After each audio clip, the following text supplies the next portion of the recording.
there's a lot of things that went on, and I experienced a lot of those because I was the face most of the time. It was, and that was probably one of the reasons why Bob Meyerowitz, the UFC at that time, were struggling, because it wasn't that they weren't making good money. It was because they were spending money on attorneys all the time on every city they went in. And, you asking that question, it just brings to mind all the troubles that we had as fighters and them as an organization, and even as fans. You would go to these events, especially after you did the first couple, there was always pushback. It was always like, yes, you can do it here. You would get there, and then somebody would put together some campaign. Some politician or somebody wanted to get their name in the paper and feel like they were looking out for the people. and so they would get pushed back even after Bob and all these guys had already gone down there, signed the contracts. They could do it there for the event, bring money in for the city, create some jobs during that weekend.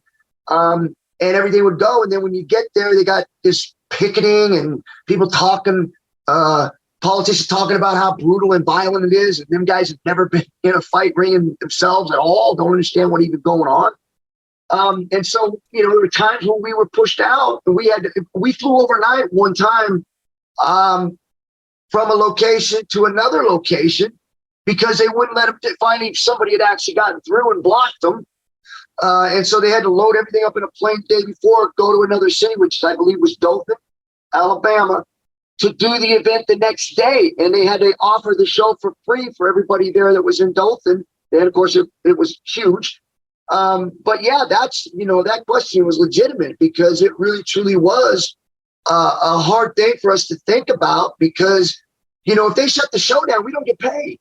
They lose all that money. The organization is failing and you don't have a place to go to fight. So it was a circus, man. And it was a struggle for the original UFC to keep it alive, but they did, and they don't get enough credit. Bob Meyerowitz and Cameron McLaren and all of them, even Ahoy and Gracie in the beginning of it, to really be able to push through the politicians and to push through the people that didn't believe it was, safe to do these events. They pushed through it and they kept fighting and kept pushing it forward so that there was a UFC for, the Fertittas to come in and take over and build to this level. And at the time, like you said there, like you're headlining a lot of these events. So you're the face of the promotion. Like, were you in a position where like they were asking you maybe to go and talk to the politician and maybe educate them on the sport, or did they not want to have any dialogue or anything to do with it at the time? No, I was actually on Larry King Live. I debated Senator McCain at that time. And here's what the shocking fact was when you would talk to some of these people, and even later on talking to Senator McCain, even after the fact, years later, he even mentioned to me, he was like, he was coming in thinking because of what he was told that this was brutal. And he saw some fights and he was like, yeah, that is brutal, because obviously it was new. So I kind of understood where he was at, but he didn't have a whole understanding about everything that was going on and where the fighters came from. They came from fighting backgrounds.